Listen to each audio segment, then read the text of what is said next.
clamant son innocence depuis des mois, Cédric Jubilard est mis à mal par l'analyse d'un objet très utile, son téléphone portable.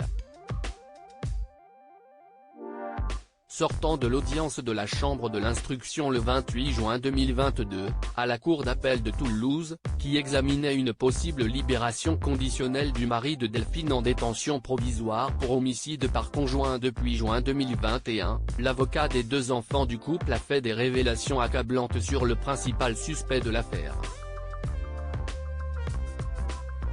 En interview pour Actu Toulouse, Maître Laurent Boguet a chargé le mari de Delphine Jubilard, pointant du doigt l'utilisation de son smartphone qui a été analysé par des experts.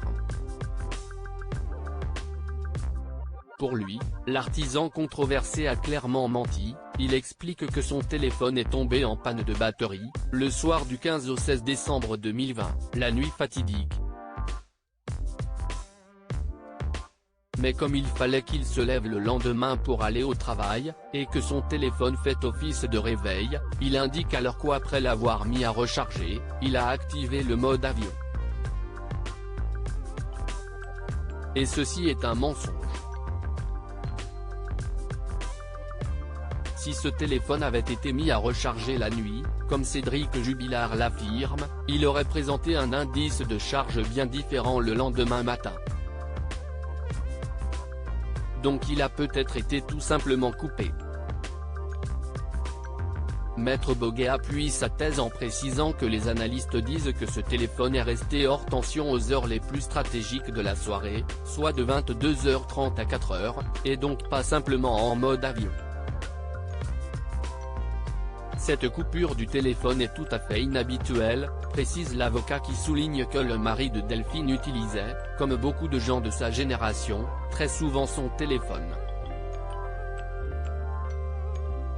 Cette mise hors tension correspond donc à un moment, en pleine nuit, où il ne voulait visiblement pas être dérangé, ni repéré.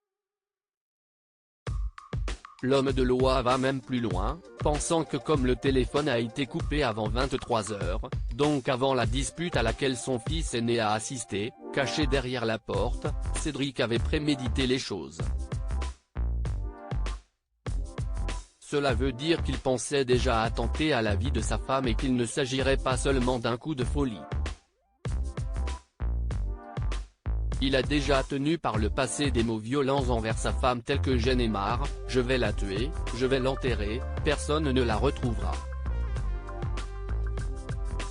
Une phrase qu'il a dite à sa mère Nadine mais qu'il avait justifiée, lors de son interrogatoire avec les juges d'instruction, Audrey Assema et Coraline Chartier, en disant les avoir proférées sous le coup de la colère.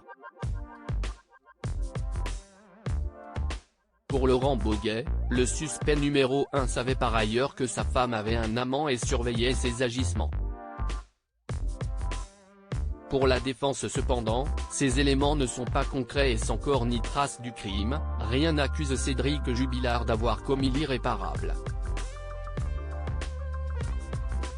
Cédric Jubilard reste présumé innocent des faits qui lui sont reprochés jusqu'au jugement définitif de cette affaire.